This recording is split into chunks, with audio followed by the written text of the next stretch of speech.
Last session में दक्ष प्रजापति की 16 कन्याएं थी, ऐसा बताया गया था। उनमें से 13 की शादी धर्म के साथ हुई थी, एक की अग्नि के साथ, एक की पितरों के साथ, और एक महादेव जी के साथ, भगवान शिव के साथ। बाकी कन्याओं के जो वंश थे उनका विस्तृत वर्णन था पिछले सेशन में। लेकिन महादेव जी की जो पत्नी थी सती, दक्ष प्रजापति की बेटी, उनकी कोई संतान नहीं हुई, क्योंकि युवावस्था में ही उन्होंने शरीर त्याग दिया। तो विदुर जी मैत्रेय जी से पूछते हैं कि प्रजापति दक्ष तो अपनी पुत्रियों से, अपनी बेटियों से बहुत प्यार करते थे, बहुत स्नेह रखते थे उनके ऊपर। तो अपनी बेटी सता सती का अनादर कैसे किया उन्होंने, उसका अपमान कैसे किया। और महादेव जी, भगवान शिव तो सबसे श्रेष्ठ हैं, उनसे द्वेष, उनके प्रति दुर्भावना दक्ष के अंदर पैदा कैसे हुई, ये जरा हमको बताइए। तो और महादेव जी, जहां तक सवाल है, उनका तो किसी से वैर है ही नहीं। वो तो चराचर जगत के गुरु हैं, वो तो बिल्कुल शांत मूर्ति हैं, आत्माराम हैं, और जगत के परम आराध्य हैं। He is worshipped by all, he is respected by all. तो उनसे किसी का वैर कैसे हो सकता है? How can he any one have enmity with him? और ये तो ससुर दामाद थे आपस में, इनमें कैसे ऐसे विद्वेष हुआ जिसके कारण से सती ने, जो प्राण अपने कोई भी छोड़ना नहीं चाहता, जो दुस्त्यज हैं, ऐसे प्राणों की सती ने बलि दे दी। ऐसा कैसे हुआ, कैसे, क्या सर्कमस्टेंस थे वो? ऐसा विदुर जी मैत्रेय जी से पूछ रहे हैं। तो मैत्रेय जी कहते हैं कि प्रजापतियों ने एक यज्ञ किया बहुत बड़ा, उसमें ऋषि, देवता, मुनि, अग्नि, सभी लोग अपने अनुयायियों के साथ, अपने फॉलोअर्स के साथ, सभी लोग वहां उपस्थित हुए यज्ञ में। वहां सब लोग बैठे हुए थे यज्ञशाला में। तब दक्ष प्रजापति ने प्रवेश किया, एंटर हुए वो उसमें, यज्ञशाला में। इतना तेज था उनका, जो भी कर्म कांड करते थे वो कंटिन्यूअसली, इतने तेजस्वी वो हो गए थे कि सूर्य के समान मालूम पड़ रहे थे यज्ञशाला में एंटर होते हुए। और ऐसा लग रहा था कि जैसे यज्ञशाला का अंधकार उनके तेज के प्रकाश से दूर हो रहा है। उनको जब अंदर आते हुए देखा, तो ब्रह्मा जी और महादेव जी के अलावा अग्नि सहित सब सभासद उनके तेज से प्रभावित होकर के तुरंत अपने आसनों से उठकर खड़े हुए। इतना उनका प्रभाव मालूम पड़ रहा था दक्ष प्रजापति को। तो सभी सभासदों से बहुत सम्मान दक्ष को मिला, और फिर ब्रह्मा जी को प्रणाम करके वो अपने आसन पर दक्ष प्रजापति बैठ गए। लेकिन देखा कि महादेव जी बैठे हुए हैं, ना तो वो खड़े हुए उनको नमस्कार करने के लिए, और खड़े ही ना होते, बैठे बैठे ही नमस्कार कर दिए होते, कुछ तो आदर दिखाते। तो कोई भी आदर उन्होंने नहीं किया महादेव जी ने।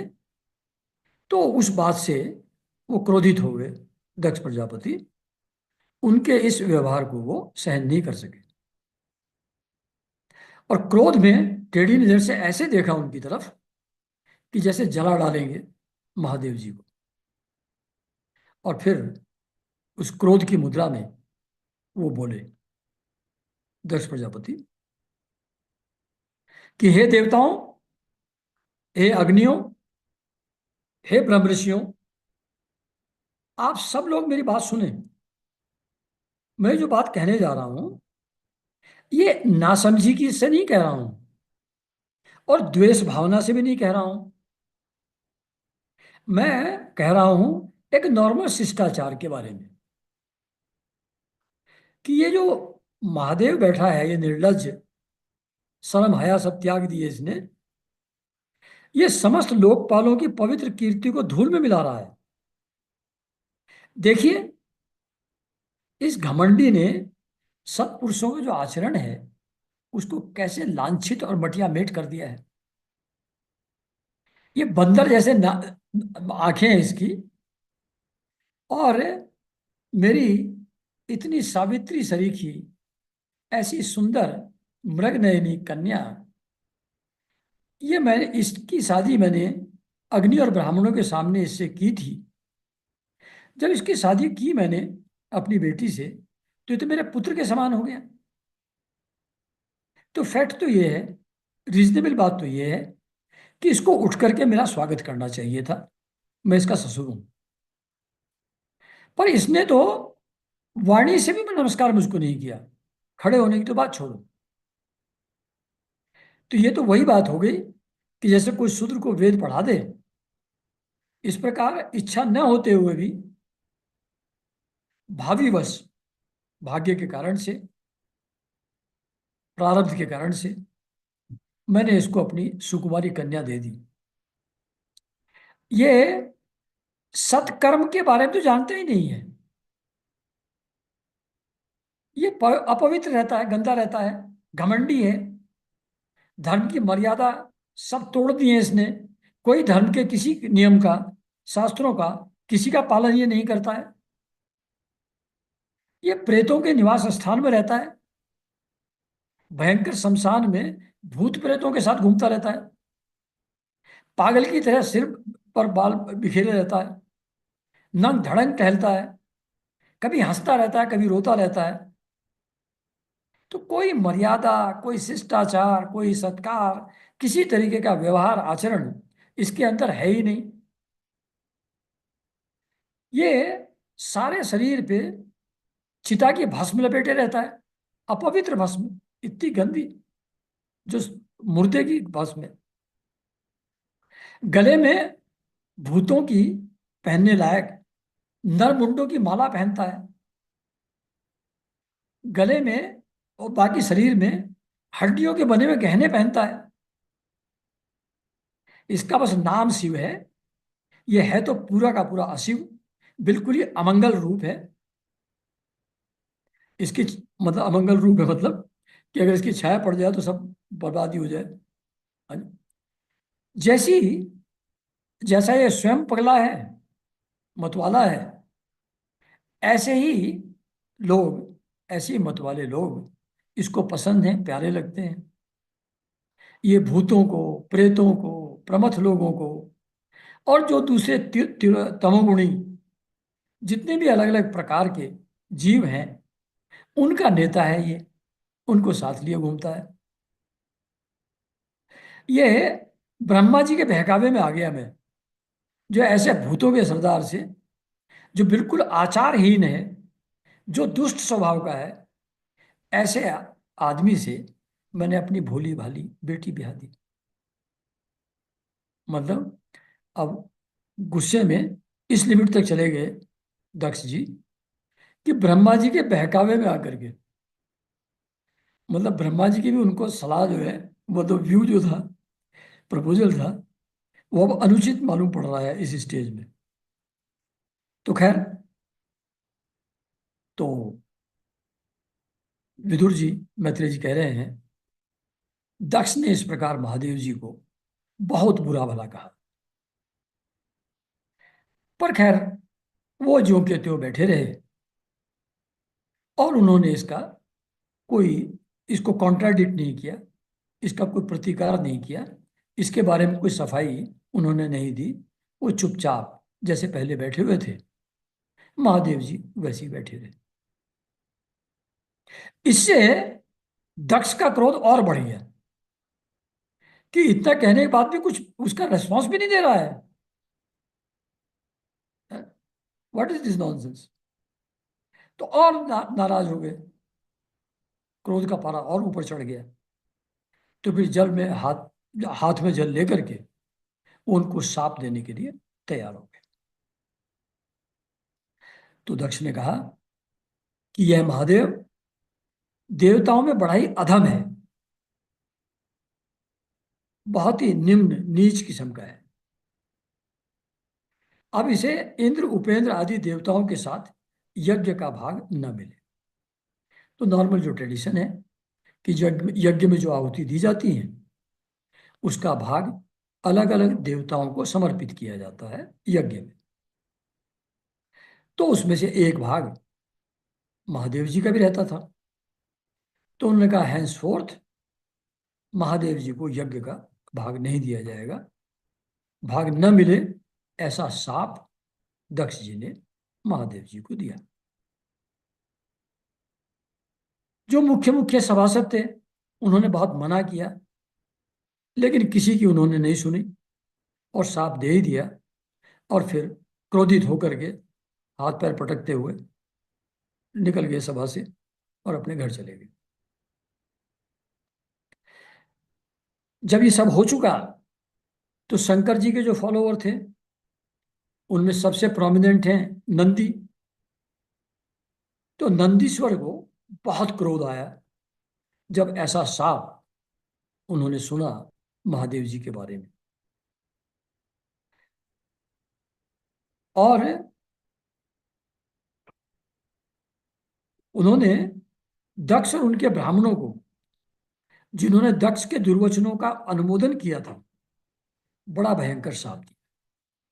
मतलब बदले में अब नंदीश्वर ने दक्ष को और दक्ष के जो फॉलोअर्स थे, जो सपोर्ट कर रहे थे उनके वचनों को, उनको भयंकर शाप दिया। क्या शाप था वो? उन्होंने कहा जो इस मरण धर्मा शरीर में ही अभिमान करके किसी से भी द्रोह न करने वाले भगवान शंकर से द्वेष करता है, वह भेद बुद्धि वाला मूर्ख दक्ष तत्व ज्ञान से विमुख ही रहे। मतलब वो कितनी भी पूजा प्रार्थना करे, कितने ही यज्ञ हवन करे, कभी भी तत्व ज्ञान को उपलब्ध न हो, मतलब सेल्फ रियलाइजेशन उसको कभी ना हो, भगवान का साक्षात्कार या आनंद की अनुभूति ज्ञान ध्यान में इसको कभी ना हो, ये तत्व ज्ञान से विमुख ही रहे। क्योंकि हर कि कोई भी साधना पद्धति हो, कर्म कांड हो या ध्यान योग हो, कोई भी हो, पर्पस तो सबका एक ही है कि उसको तत्व ज्ञान हो जाए, अल्टीमेट रियलिटी वो जान ले, अनुभव कर ले। तो इन्होंने साफ दिया दक्ष को तत्व ज्ञान कभी भी न हो, ये साफ दिया। और ये जो समझता है दक्ष कि चातुर्मास से यज्ञ करने वाले को अक्षय पुण्य प्राप्त होता है, आदि अर्थवाद रूप वेद वाक्यों से मोहित एवं विवेक भ्रष्ट होकर विषय सुख की इच्छा से कपट धर्ममय गृहस्थ आश्रम में आसक्त रहकर कर्म कांड में ही लगा रहे, इसकी बुद्धि देहादि में आत्मभाव का चिंतन करने वाली है, उसके द्वारा इसने आत्मस्वरूप को भुला दिया है, यह साक्षात पशु के समान है। अतः अत्यंत स्त्री लंपटीय हो जाए और शीघ्र ही इसका मुंह बकरे जैसा हो जाए। ये साफ नंदीश्वर ने दिया। कहते हैं ये जो सेंटेंस है चातुर्मास्य यज्ञ करने वाले को अक्षय पुण्य प्राप्त होता है। इसके जैसे और भी बहुत सारे सेंटेंस वेदों में हैं। अक्षय पुण्य मतलब इतना पुण्य मिल जाए यज्ञ करने से जो कभी भी खत्म ना हो। एक्चुअली तो ऐसा होता नहीं, क्योंकि पुण्य मिलने से जो स्वर्ग में या किसी दूसरे लोक में आदमी जाता है, पुण्य क्षीण होने के बाद तो वापस ही आ जाता है।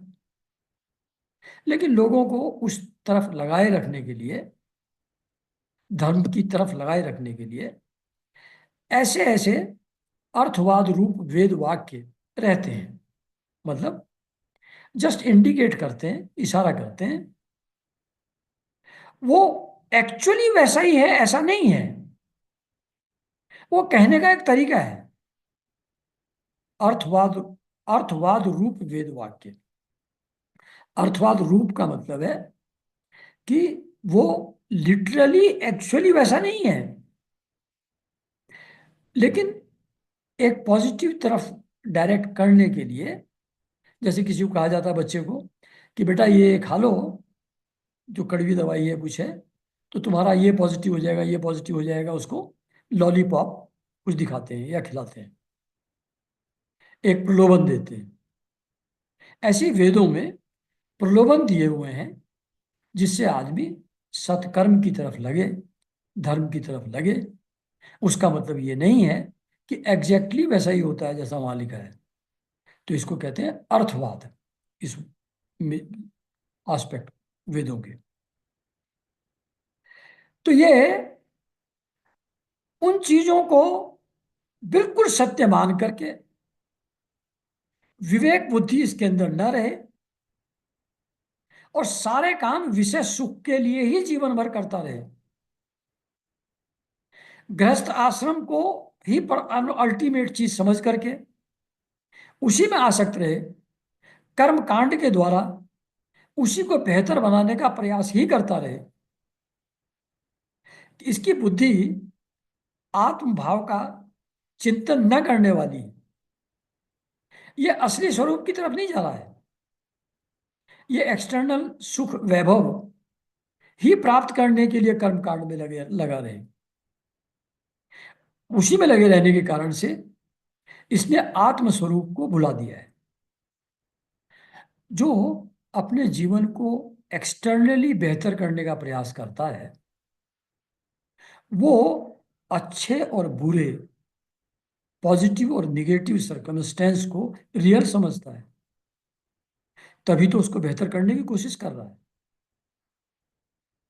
तो जिसकी बुद्धि ऐसी है, जो भेदभाव को रियल मान रही है, डुअलिटी को सही मान रही है, सर्कमस्टेंसेस को कर्म कांड की पूजा प्रार्थना के द्वारा ठीक करने का प्रयास कर रही है, वो एक्सटर्नल चीजों में ही उलझ करके रह गया। इसलिए उसको आत्मस्वरूप का ज्ञान तो होगा नहीं, अपनी तरफ तो उसका ध्यान ही नहीं है, अपने स्वभाव के, आत्म स्वभाव के ऊपर तो उसका ध्यान ही नहीं है। तो ये इस तरीके का आदमी है, ये पशु के समान है बिल्कुल, जो फिजिकल एंजॉयमेंट को, सेंसुअल एंजॉयमेंट को ही एंजॉयमेंट समझता है। इसलिए ये परम स्त्री लंपट हो, औरतों के ही साथ रहे, उन्हीं के सहवास में सुख का अनुभव करे, और इसका क्योंकि पशु है, बुद्धि है इसकी, तो इसका मुंह बकरे जैसा हो जाए। ये साप नंदीश्वर जी ने दक्ष प्रजापति को दे दिया। ये जो मूर्ख है ये दक्ष, नंदीश्वर जी का क्रोध भी शांत नहीं हो रहा है, वो भी आगे बोलते चले जा रहे हैं कि ये मूर्ख कर्ममयी अविद्या को ही विद्या समझता है।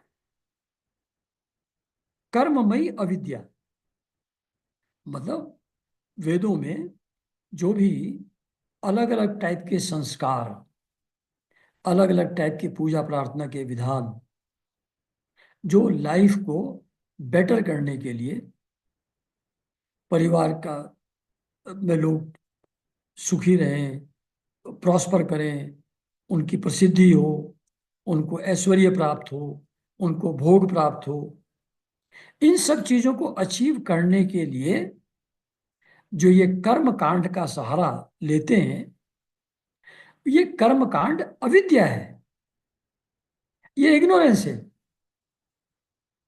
क्योंकि जो भी इससे मिलता है वो शाश्वत तो है नहीं, थोड़े टाइम में वो खत्म हो जाएगा, फिर दूसरी प्रॉब्लम जीवन में आ जाएगी, फिर उसका सॉल्यूशन ढूंढोगे, फिर तीसरी आ जाएगी, फिर उसका सॉल्यूशन ढूंढोगे, और ऐसे ही जीवन चलते चलते खत्म हो जाएगा। अपना आत्मज्ञान होगा नहीं, और बाहर की चीजों में उलझे रहते रहते मर जाओगे। तो ये कर्म कांड के द्वारा जो करते हैं पूजा प्रार्थना, ये अविद्या है। और उसको ये समझता है कि वो विद्या है, उसको समझता है ये अल्टीमेट चीज है।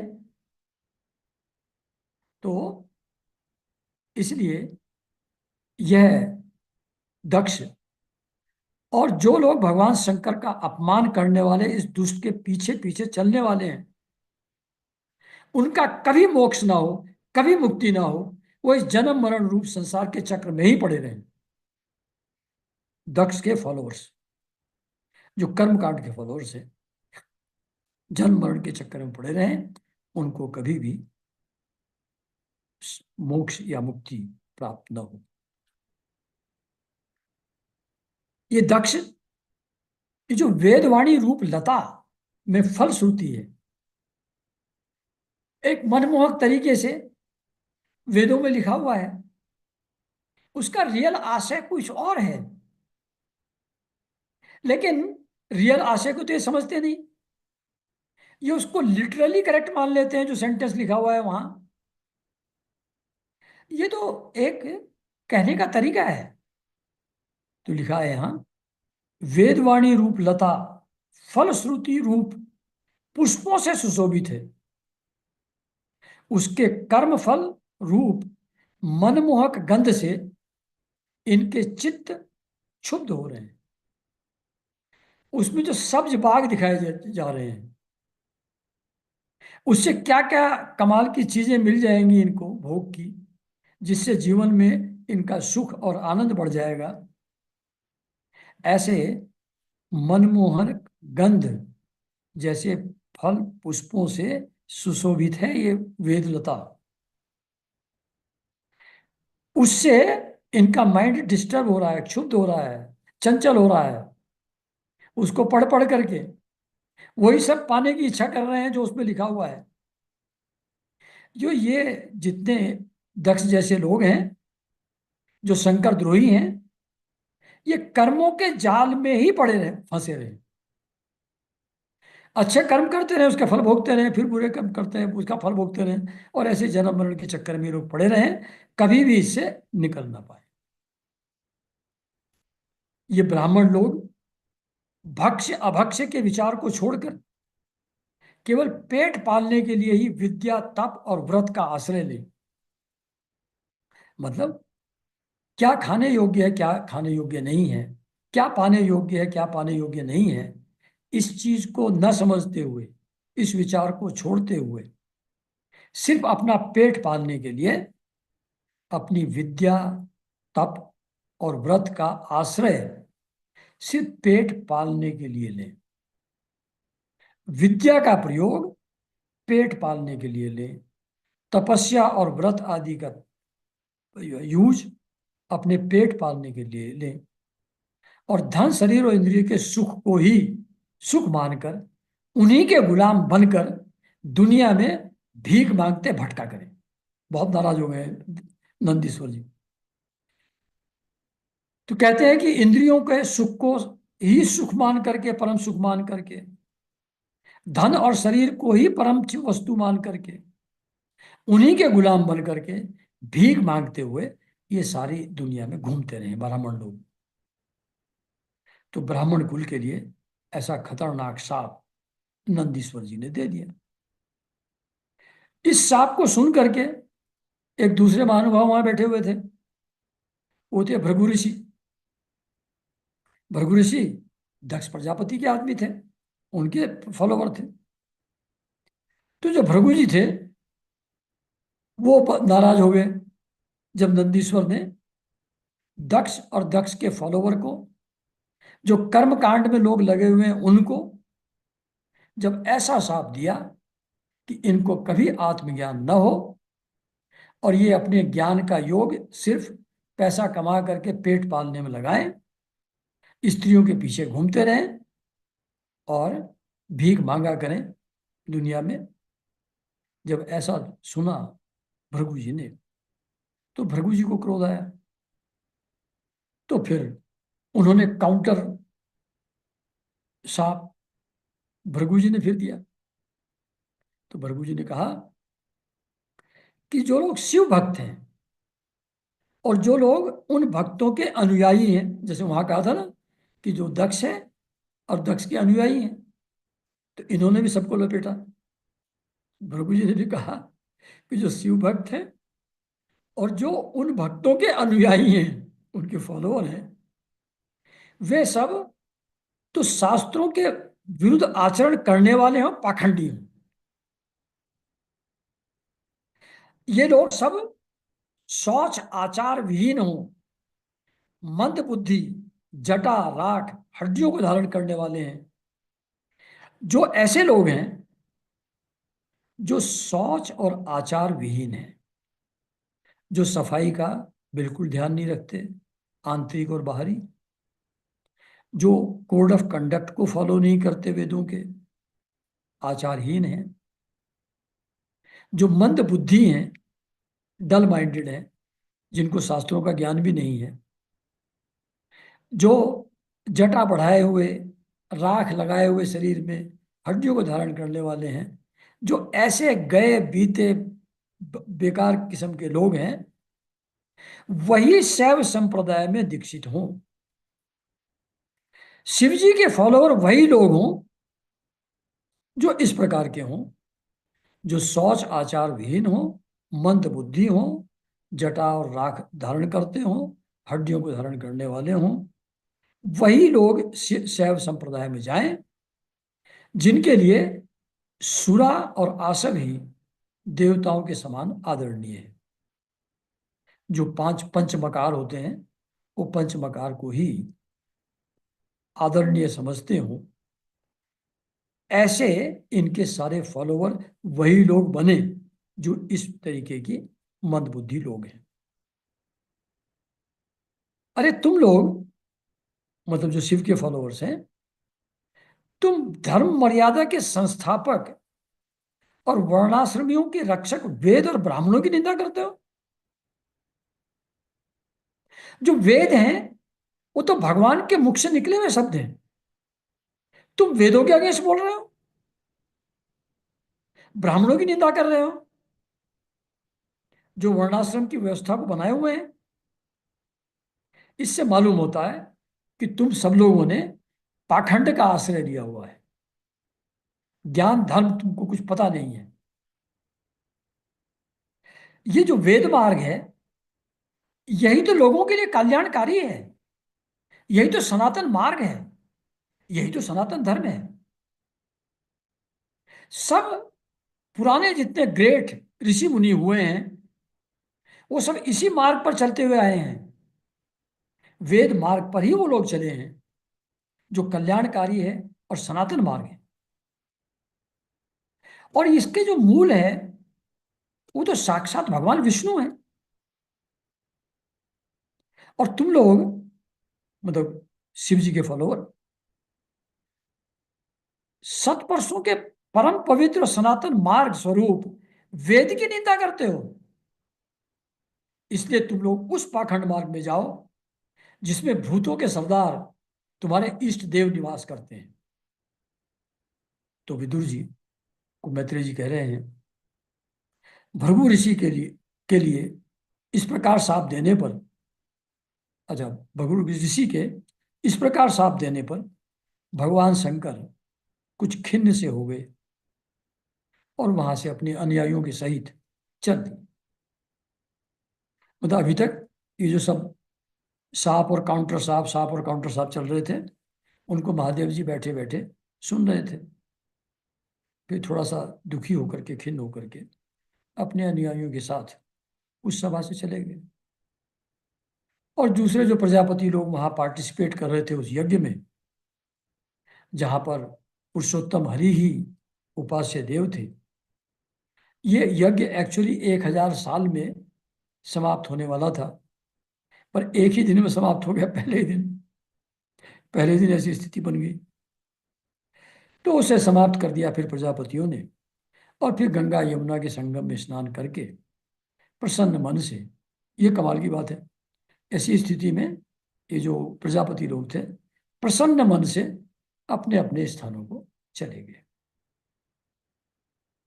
तो यहाँ ये था पहला कि नाराजगी शिव की, शिव जी की और दक्ष जी की नाराजगी किस कारण से हुई। ये था चैप्टर 4.2। अब 4.3 है। तो सती, इसके बाद वो मैत्रेय जी आगे कहते हैं विदुर जी को कि ये ससुर और दामाद का द्वेष चलता रहा, वैर विरोध चलता रहा। ये चलते चलते बहुत समय निकल गया। इसी बीच ब्रह्मा जी ने दक्ष को समस्त प्रजापतियों का अधिपति बना दिया। उससे दक्ष प्रजापति का गर्व, घमंड और बढ़ गया, क्योंकि सबका अधिपति बन गया, सभी प्रजापतियों के वो। तो उसने, मतलब दक्ष ने, भगवान शंकर को यज्ञ का भाग न दे करके उनका तिरस्कार करते हुए पहले तो वाजपेय यज्ञ किया, उसके बाद एक बृहस्पति सब नाम का महायज्ञ आरंभ किया। तो ये कोई बहुत बड़ा यज्ञ होता होगा, बृहस्पति सब नाम का महायज्ञ। ये दक्ष जी ने शुरू किया जब वो प्रजापतियों के अधिपति बन गए, और उससे जरा उनका जो ईगो है, उनका जो गर्व है, वो और ज्यादा बढ़ गया उस स्थिति में। तो जब ये यज्ञ होने होना था, तो ऑब्वियसली सभी देवी देवता सब इनवाइटेड थे उसमें। सभी ब्रह्म ऋषि, देव ऋषि, पितर, देवता, सभी अपनी पत्नियों के साथ वहां पधार रहे थे, जा रहे थे। वहां पहुंचे वो लोग यज्ञशाला में, उनका सबका दक्ष ने भली भांति स्वागत सत्कार किया। तो जब ये लोग जा रहे थे आकाश मार्ग से अपने अपने विमानों में बैठ करके, तो उस यज्ञ की चर्चा कर रहे थे, आपस में बात कर रहे थे कि ऐसा ऐसा यज्ञ दक्ष जी कर रहे हैं, इतना बड़ा है, इतने लोगों को बुलाया है, ऐसा अरेंजमेंट है, जो भी कर रहे होंगे बातें। तो वो जो रास्ता था उनका जाने का वहां दक्ष प्रजापति के यज्ञ में, वो कैलाश से होकर के जाता था रास्ता। तो उनके मुख से दक्ष कुमारी सती ने अपने पिता के होने वाले यज्ञ की बात सुन ली। मतलब उन लोगों के आते जाते बात करते हुए सती को मालूम पड़ा कि मेरे पिताजी एक बहुत बड़ा यज्ञ कर रहे हैं। सती जी ने यह भी देखा कि बहुत गंधर्वों की पत्नियां, यक्षों की पत्नियां चमकीले कुंडल हार से अच्छी तरह खूब सज धज करके अपने पतियों के साथ विमानों पर बैठ करके उस यज्ञ उत्सव में जा रही हैं। इससे उन्हें भी बड़ी उत्सुकता हुई कि मतलब सब लोग मेरे पिता के यज्ञ में जा रहे हैं, तो मुझको भी जाना चाहिए। वहां जाने की उत्सुकता सती जी के मन में अराइज हुई। तो उन्होंने अपने पति भूतनाथ जी से कहा कि हे वामदेव,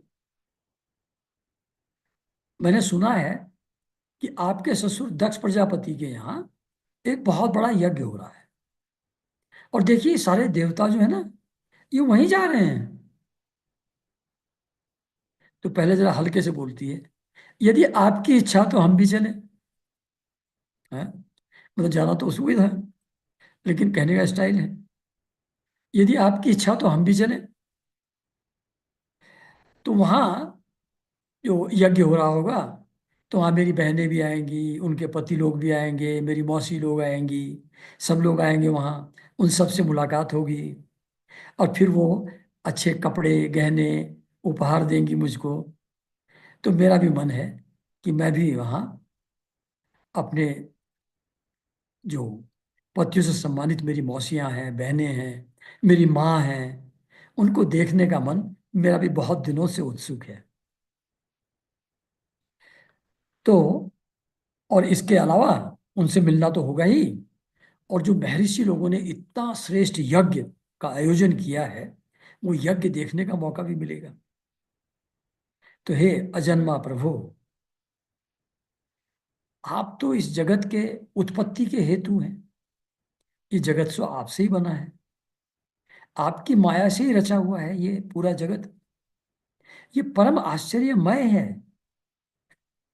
ये त्रिगुणात्मक जगत आप ही में भास रहा है। मतलब ये इंटेलेक्चुअली शी अंडरस्टैंड्स कि जो महादेव जी हैं वही परम परम परमेश्वर हैं। और ये सारा जो जगत दिख रहा है, ये जो डुअलिटी दिख रही है, ये त्रिगुणात्मक जगत है, ये भगवान शिव के अंदर ही भास रहा है। ऐसा इंटेलेक्चुअली सी अंडरस्टैंड्स। लेकिन कहती है आगे, किंतु मैं तो स्त्री स्वभाव होने के कारण आपके तत्व से अनभिज्ञ और बहुत दीन हूं। वो जो आपकी रियलिटी है जिसमें ये सब भास रहा है, ये मैं इसको अनुभव नहीं करती। स्त्री स्वभाव होने के कारण आपके तत्व से मैं अनभिज्ञ हूं। आपका रियलिटी का रियलाइजेशन मुझको नहीं है, और मैं बहुत दीन हूं। इसलिए इस समय अपनी जन्मभूमि भूमि देखने के लिए बहुत उत्सुक हो रही हूँ। क्योंकि एक्चुअली तो फैक्ट ये है कि सब कुछ आप ही में भास रहा है। तो फिर कहाँ जाना और कहाँ आना आप है, बात खत्म हो गई।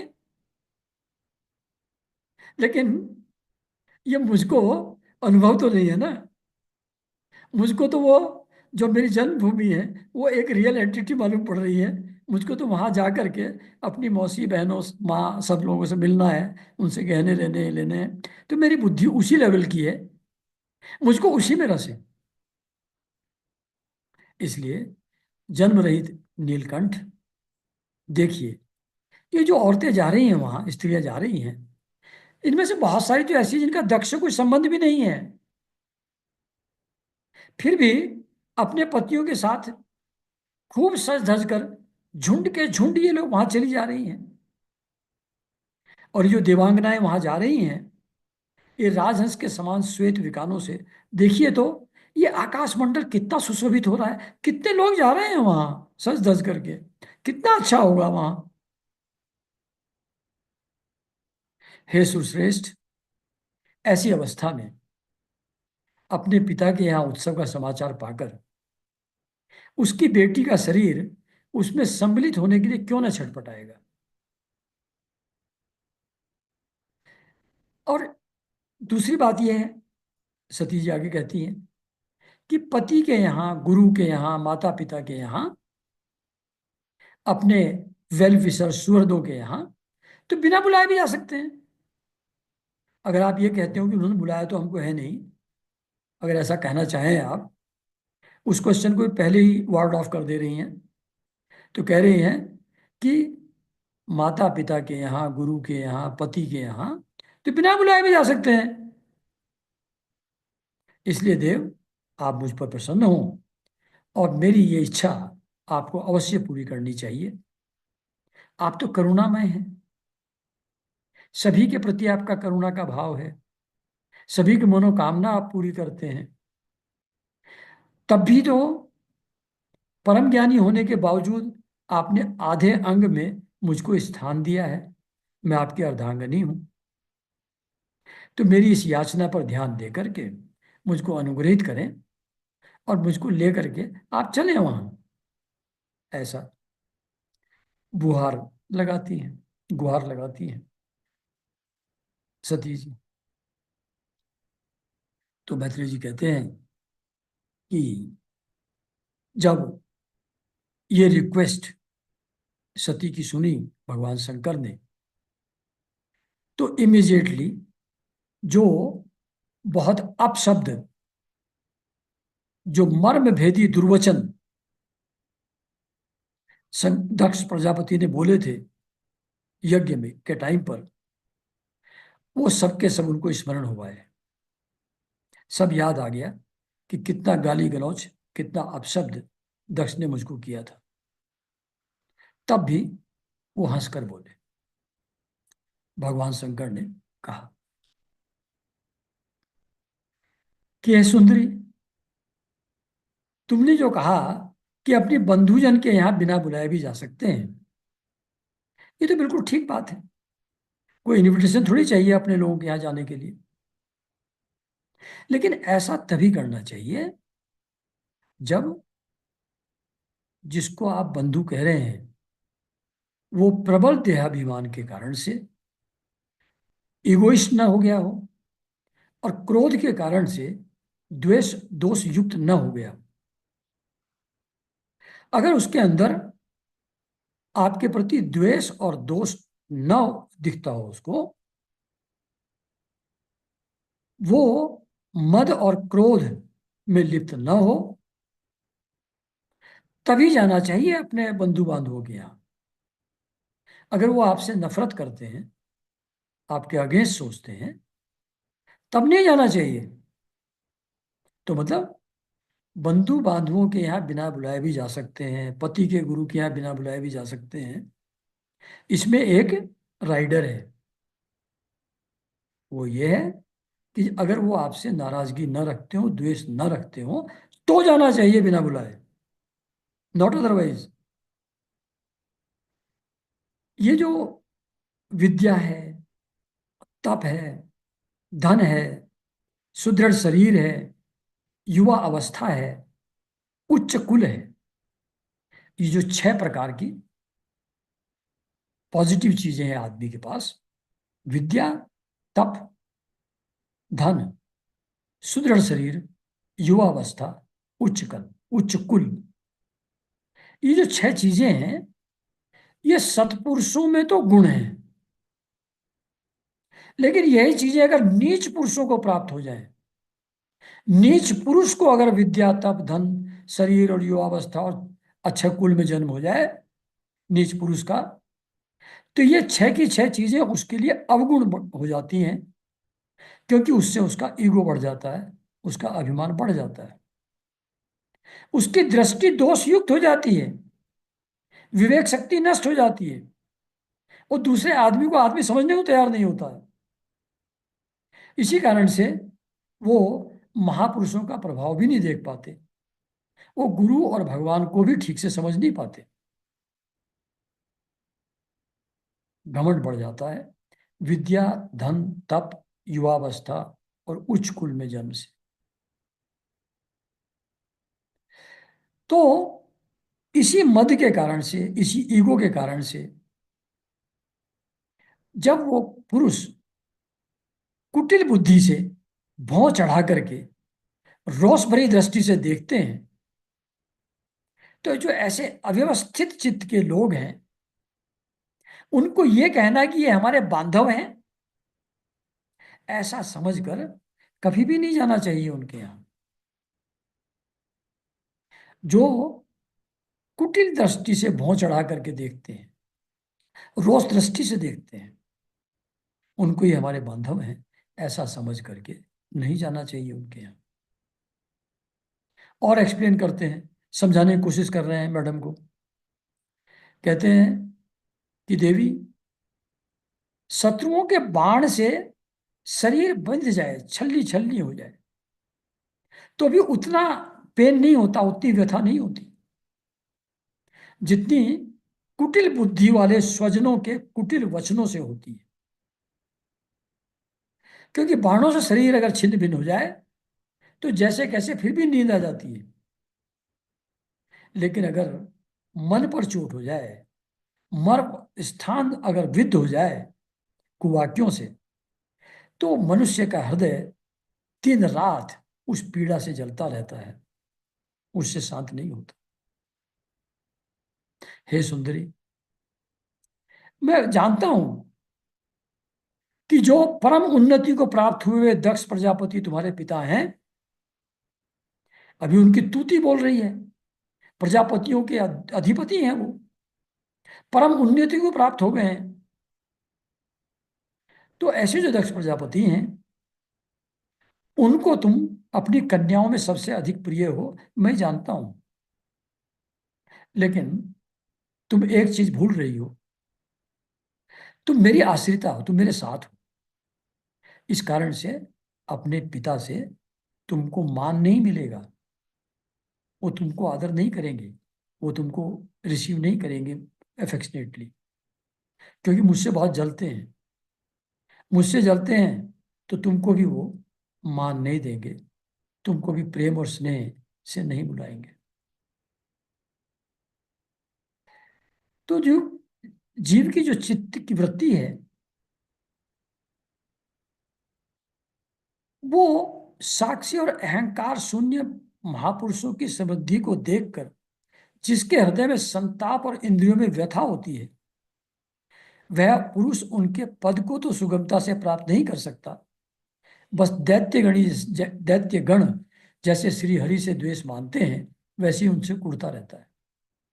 तो ये कह रहे हैं कि जो ऐसे लोग हैं जो कुल, धन, ऐश्वर्य आदि के मद के कारण से इगोइस्ट हो गए हैं, अहंकार जिनका बढ़ गया है, वो अहंकार शून्य महापुरुषों को नहीं समझ पाते। उनके इवॉल्व स्टेट को वो नहीं समझ सकते।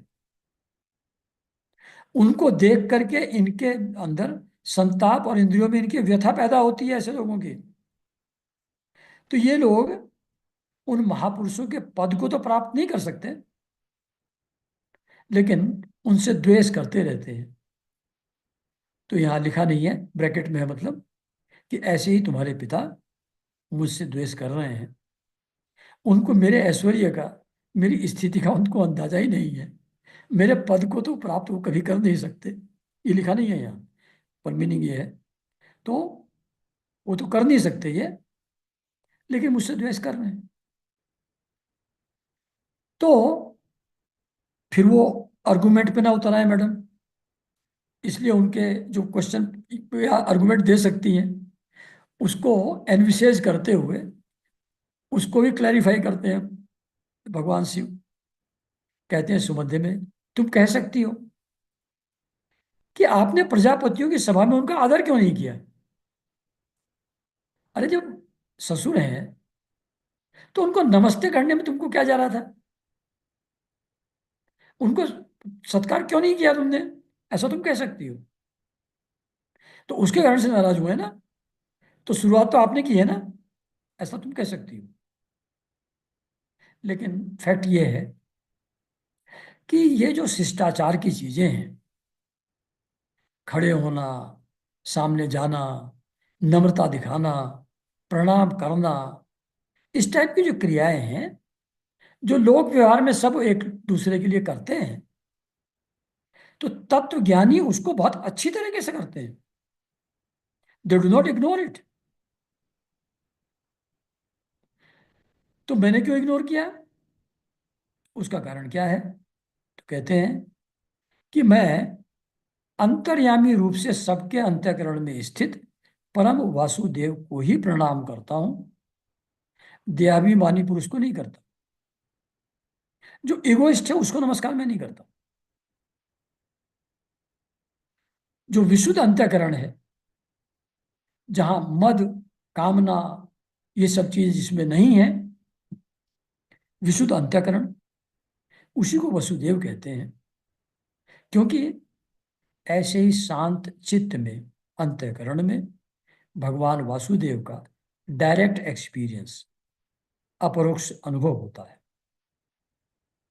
तो उस शुद्ध चित्त में स्थित इंद्रियातीत भगवान वासुदेव को ही मैं नमस्कार किया करता हूं। लेकिन वो यहां लिखा नहीं है, लेकिन इसके अंदर तो घमंड भरा हुआ है, इसका चित्त तो शांत है नहीं। अंतःकरण तो शांत है नहीं, इसलिए वासुदेव का अनुभव इसको हो नहीं सकता। इसलिए ऐसे आदमी को मैं नमस्कार नहीं करता, इगोइस्ट को।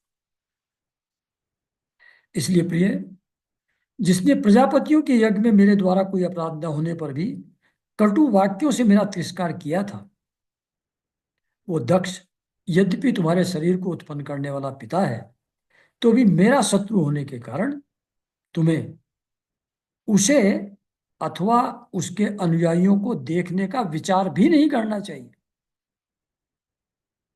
उससे मिलने का, उसके फॉलोवर को मिलने का तुमको विचार भी नहीं करना चाहिए, क्योंकि he hates me, he is my enemy. इसके बावजूद अगर तुम वहां जाओगी मेरी बात ना मान करके, अगर तुम वहां गई, तुम्हारे लिए अच्छा नहीं होगा।